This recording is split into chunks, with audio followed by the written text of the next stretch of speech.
Nunca pensé que mi matrimonio terminaría con un mensaje que decía: encontré a alguien mejor que tú, no voy a regresar, seguido de una transferencia de 18,000 pesos a su cuenta personal, y un préstamo de 175,000 pesos hecho a mi nombre sin que yo lo supiera. Mi nombre es Samuel, tengo 54 años, y esta no es solo la historia de cómo mi esposa me engañó con un tipo más joven. Es la historia de cómo pensé que ese era el golpe final, hasta que descubrí algo que convirtió su traición en el mejor error de su vida. El día que todo comenzó era un jueves cualquiera. 11:42 de la mañana. Yo estaba en la cocina terminando un café antes de volver a revisar unos informes pendientes. Nada extraordinario.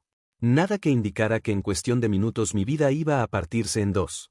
Ese tipo de ironías siempre me han parecido casi poéticas. El mundo sigue normal, justo antes de caerse a pedazos.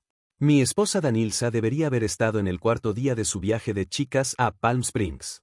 Pido comillas porque desde hace meses esos viajes dejaron de tener sentido. Antes eran escapadas de fin de semana, luego pasaron a ser retiros espirituales, escapadas de 4 días, tiempo para recargar energías.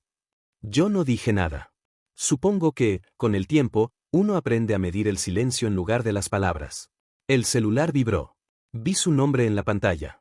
Un mensaje corto, seco, que ni siquiera parecía escrito por alguien con quien compartí 15 años de vida.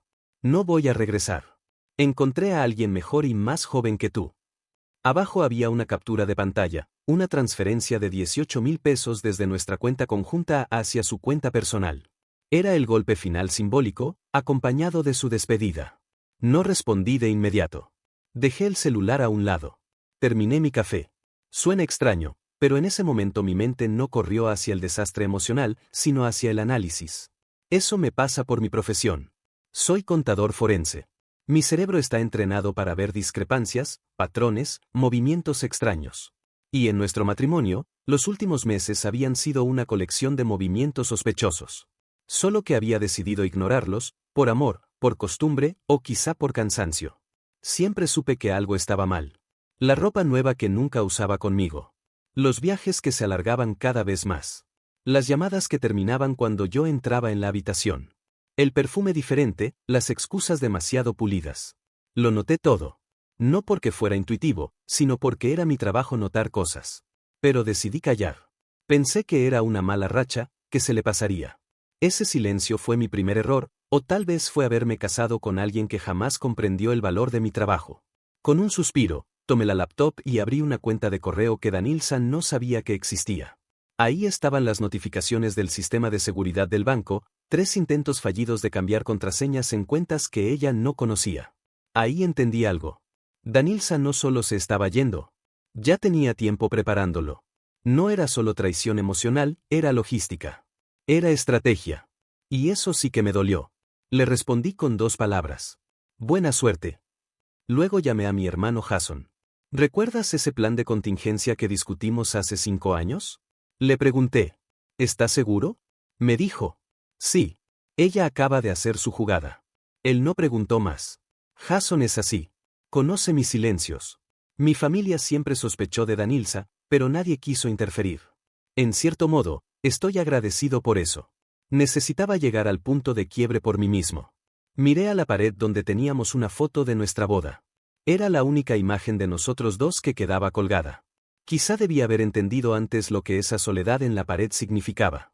Conocí a Danilza Bowman cuando yo tenía 38, recién salido de un divorcio que había durado menos que un resfriado. Ella tenía 34. Radiante, energética, con esa personalidad que ilumina habitaciones y ciega juicios. Trabajaba como instructora de yoga y quería abrir su propio estudio. Yo estaba construyendo mi oficina de contabilidad forense y tenía buen dinero ahorrado. Ella no. Pero nunca me importó. Yo veía en ella una posibilidad de reconstruir algo, de tener una vida que no fuera solo números, auditorías y fraudes corporativos. Ella me decía siempre la misma frase cuando intentaba explicarle mis casos. No necesito entender los detalles, mientras ganes lo suficiente para que vivamos bien.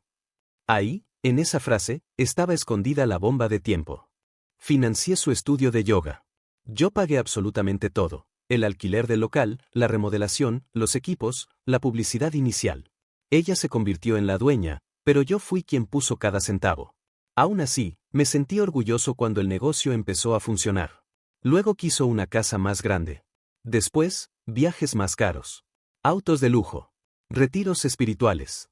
Caprichos que parecían no tener fondo. Y yo firmaba los cheques. Porque amaba la idea de que por fin estaba construyendo una familia diferente. Mi padre, sin embargo, vio lo que yo no quería ver. Un día, mientras arreglábamos la terraza de su casa, se detuvo con el martillo en la mano, me miró y dijo: «Hijo, tu esposa gasta mucho, demasiado.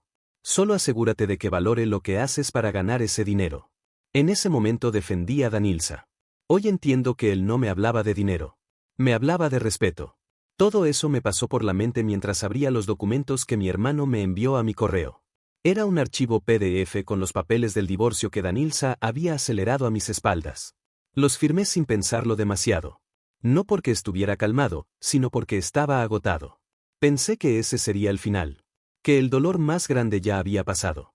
Hasta que Jason me dijo: «Leo, hay algo que tienes que ver». Ahí fue cuando lo descubrí. En los papeles del divorcio había una sección que parecía irrelevante, una lista de deudas y responsabilidades financieras conjuntas. Entre ellas, un préstamo de 175,000 pesos que yo no reconocía.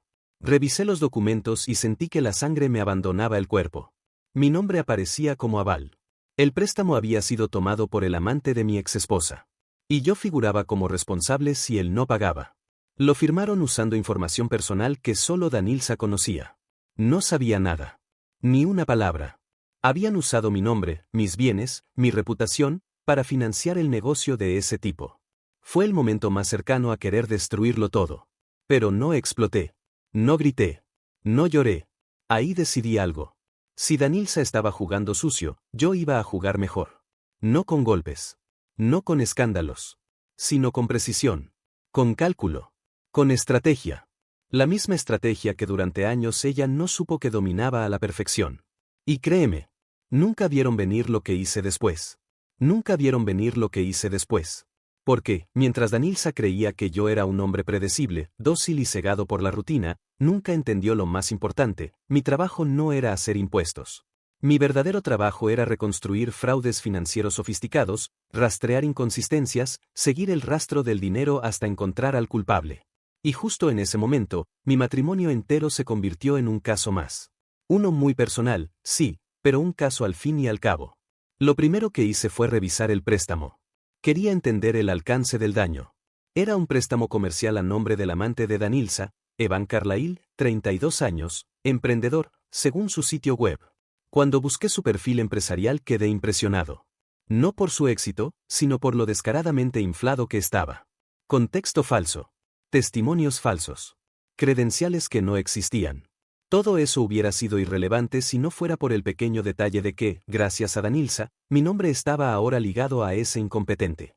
Revisé las firmas del documento y pude ver claramente lo que hicieron. Utilizaron un formulario digital, falsificaron mi firma con una plantilla, y usaron mi número de seguro social, mi dirección, mi historial financiero. Danilza tenía acceso a todo eso. Evan solo necesitaba a alguien que abriera las puertas. No entendía cómo alguien podía ser tan cruel, tan estúpidamente confiado. Hasta que vi algo. Una de las direcciones del formulario coincidía con una carpeta que yo mismo había creado años atrás en un servidor compartido. Una carpeta que Danilza usaba para enviar documentos cuando hacíamos trámites de la casa. Eran astutos, sí, pero no inteligentes. Y ahí empezó mi plan.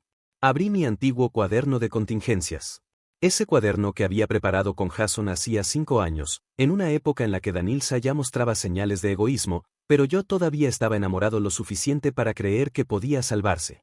Aquel plan nació como un simple por si acaso. Nunca pensé que lo usaría. La primera parte del plan era simple. Documentar absolutamente todo. Abrí carpetas, capturas de pantalla, respaldos automáticos. Comencé a registrar cada transferencia, cada intento de acceso, cada rastro digital que Danilza hubiera dejado. Sabía que ella no era cuidadosa. Nunca lo fue con los detalles. Y Evan era peor. Lo segundo fue avisar a mi banco. No para denunciar, aún no. Solo para congelar cualquier movimiento adicional en cuentas donde mi nombre apareciera. No dije por qué. Solo que sospechaba actividad no autorizada. Luego llamé a una amiga. No cualquier amiga. Una de mis mejores aliadas profesionales, Marcia Klein, abogada especializada en delitos financieros, alguien con quien había trabajado en varios casos corporativos. Leo, ¿qué pasó? Preguntó cuando escuchó mi voz. Le expliqué todo, desde el mensaje de Danilza hasta la deuda de 175,000 pesos. Ella se quedó en silencio por un instante. Esto no es un divorcio. Es fraude. Y tú eres la víctima. Lo sé, respondí. Pero no quiero arruinar sus vidas. ¿Y qué quieres? Que paguen. Justo lo que intentaron hacer conmigo. Solo que legalmente, sin ensuciarme yo. Marcia soltó una risa breve, seca. Tú siempre tan elegante para vengarte. Y entonces me explicó algo que se convertiría en el centro de todo mi contraataque. Como mi firma había sido falsificada, el préstamo no solo era inválido, sino que cualquier uso del dinero podía considerarse enriquecimiento ilícito. Eso abría puertas muy interesantes. Lo siguiente que hice fue observarlos. Sí, literalmente. Tengo un talento particular para leer patrones, para rastrear movimientos de dinero, y ese talento se amplifica cuando la otra parte es torpe. Danilza y Evan eran torpes. Con un par de accesos que ella olvidó cerrar en su computadora, la misma que no había formateado cuando se fue de viaje, pude ver parte de su correo, sus calendarios, incluso conversaciones donde planeaban irse a vivir juntos en unas semanas. Al parecer, Evan había prometido multiplicar la inversión del préstamo. Claro que era mentira. El tipo estaba endeudado, su negocio estaba quebrando, y Danilza, cegada por su fantasía de libertad y romance, había decidido usar mis datos como salvavidas. Durante 2 semanas me dediqué a construir el rompecabezas completo. Y lo que encontré fue impresionante. Evan había transferido parte del dinero a una cuenta offshore. Danilza había usado otra parte para pagar el adelanto de un apartamento nuevo. Habían movido dinero sin ningún patrón lógico. Tenían conversaciones donde admitían saber que lo que hacían era ilegal. Y en una de ellas, Evan decía, Samuel nunca se dará cuenta. Es demasiado cuadrado. Esa frase me acompañó como gasolina emocional. Mientras tanto, seguí actuando como si estuviera derrotado. Firmé el divorcio. Acepté la separación de bienes sin protestar. Dejé que ella creyera que había ganado. Eso era importante. Cuando alguien cree que ya ganó, baja la guardia. Y ellos la bajaron por completo. El día exacto en que Danilza se mudó con Evan, yo hice mi primer movimiento oficial. Notifiqué al banco que el préstamo era fraudulento. Proporcioné capturas, firmas comparativas, fechas, accesos no autorizados. Y el banco reaccionó como esperaba. Congelaron todo. Incluyendo las cuentas de Danilza y Evan. Pero eso era solo el primer paso. El segundo fue más quirúrgico. Hice una denuncia formal ante la Unidad de Delitos Financieros. No para meterlos presos, al menos no todavía, sino para iniciar un proceso que los obligara a justificar cada centavo del préstamo. Porque eso era lo importante. No podían justificar nada.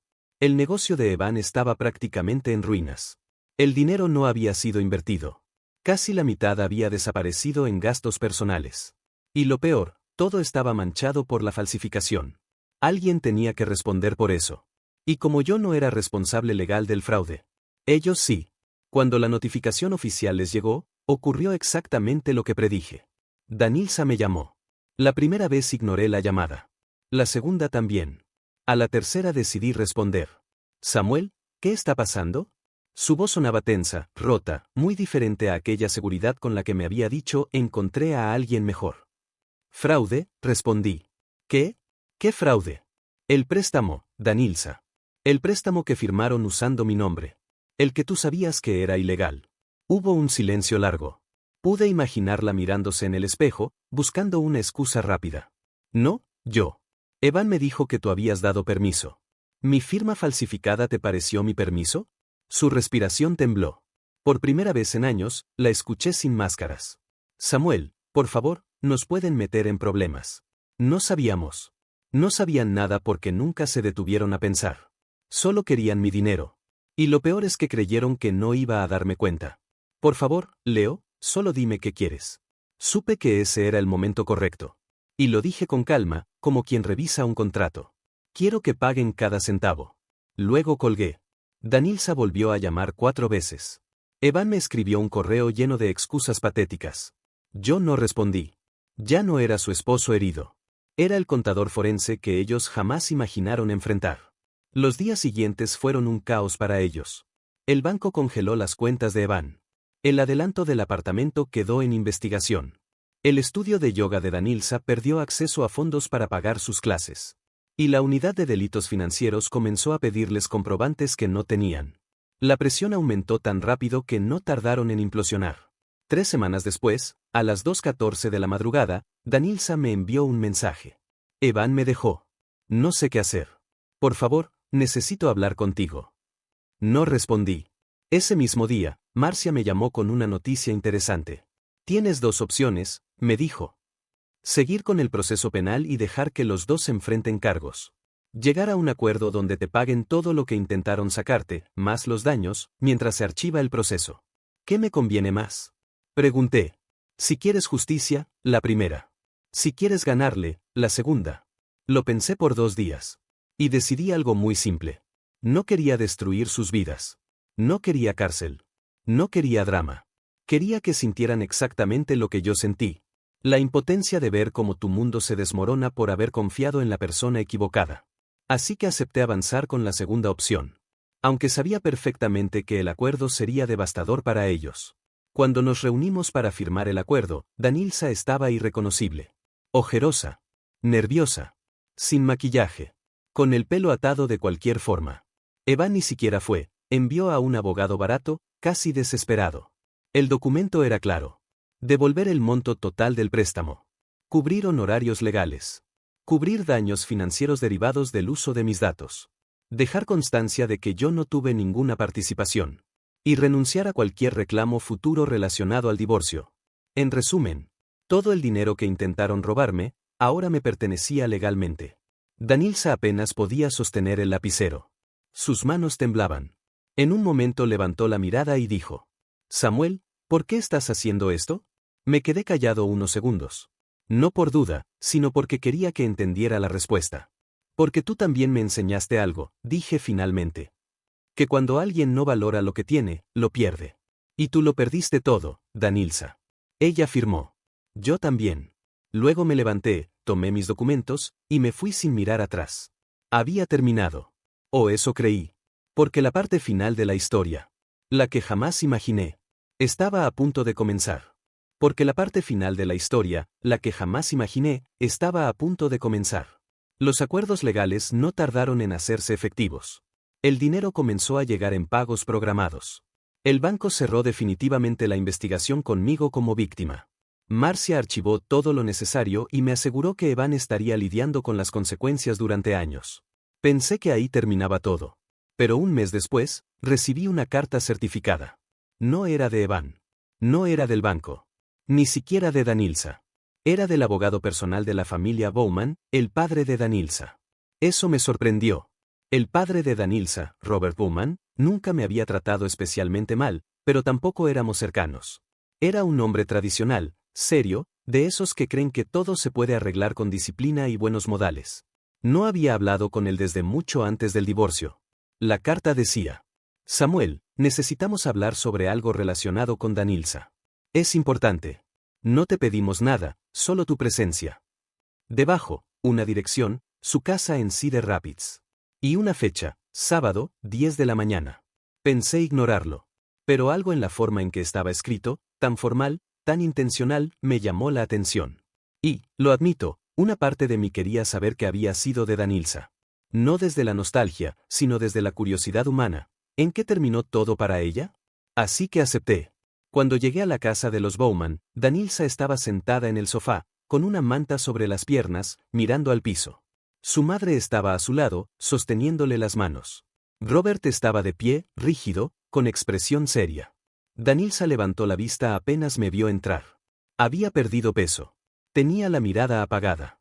Sus ojos hinchados de tantas noches sin dormir, supongo.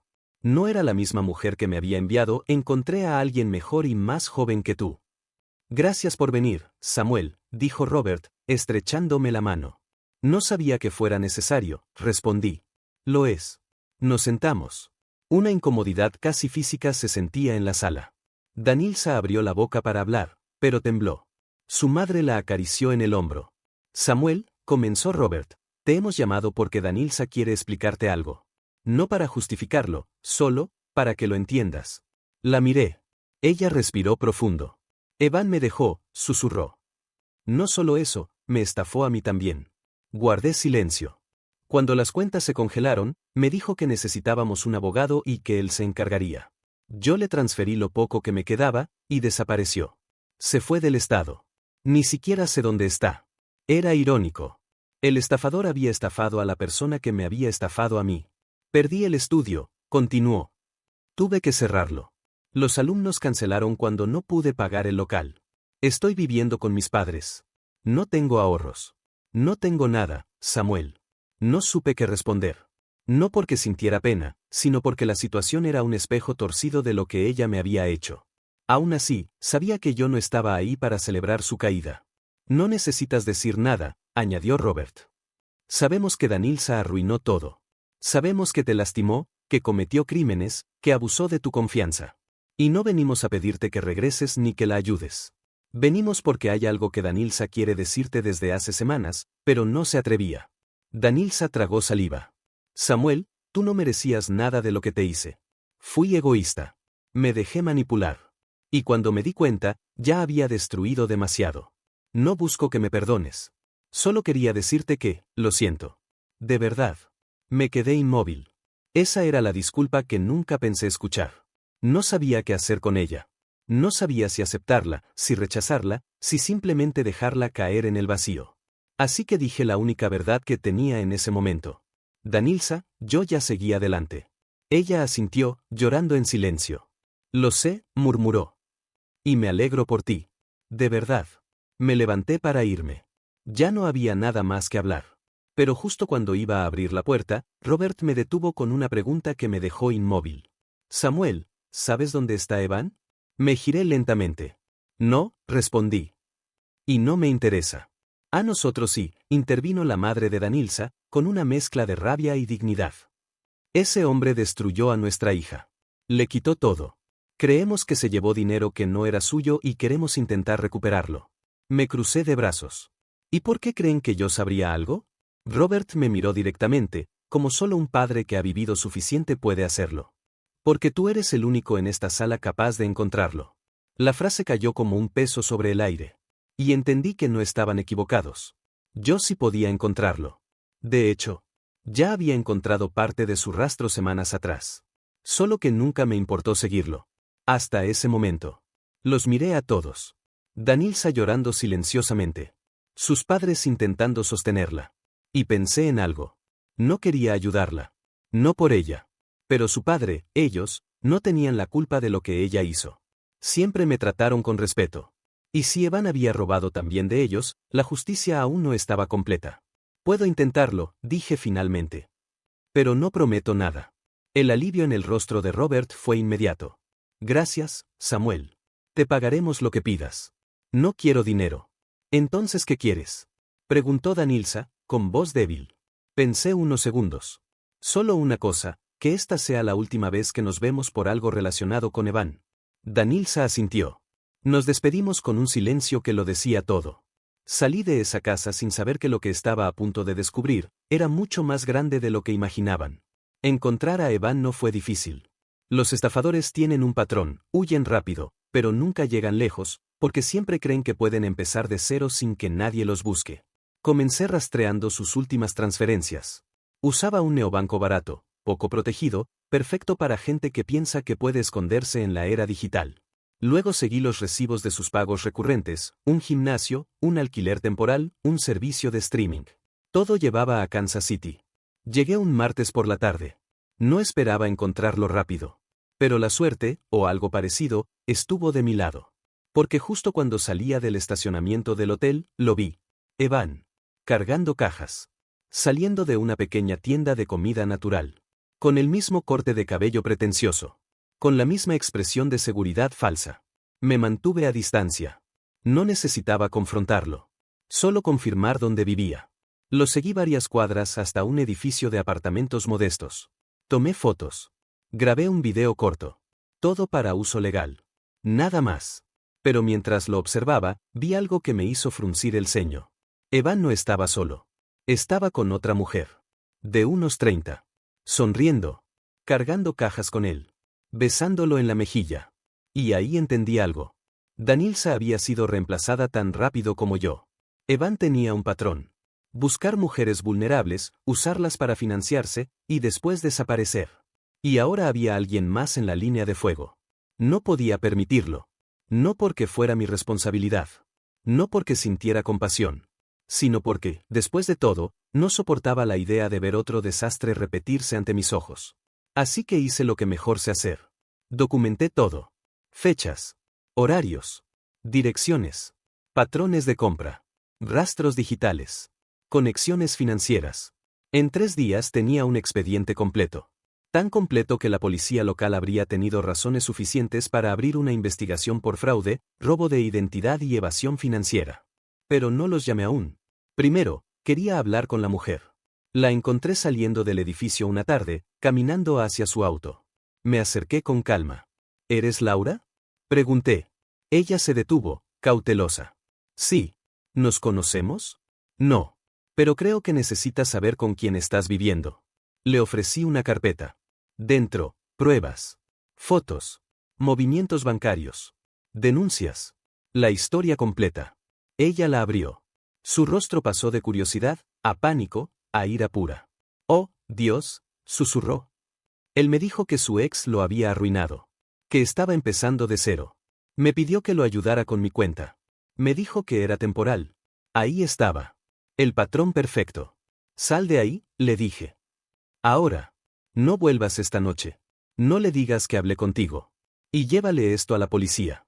No eres la primera, pero puede ser la última». Ella asintió con lágrimas en los ojos. «¿Quién eres tú?». Pensé cómo responder. Finalmente dije. La persona que dejó de ser su víctima. Laura fue directamente a la policía. Evan fue arrestado esa misma noche. Tenía órdenes pendientes en otros estados. Danilza no tuvo que volver a enfrentarlo jamás. Yo regresé a casa en silencio, manejando por la autopista sin música, sin celebraciones, sin la adrenalina del principio. Había terminado. Esta vez de verdad. No hubo victoria épica. No hubo aplausos. No hubo venganza cinematográfica. Solo justicia. Y un cierre que no sabía que necesitaba. Al llegar a mi apartamento en Des Moines, dejé las llaves en la mesa, respiré profundo y me serví un café. El mismo lugar donde todo había comenzado con un mensaje de Danilza. El mismo lugar donde pensé que mi vida se estaba rompiendo. Pero ya no me sentía roto. Me sentía libre. Porque, al final, no fue lo que ellos me hicieron lo que definió mi historia, sino lo que yo decidí hacer después.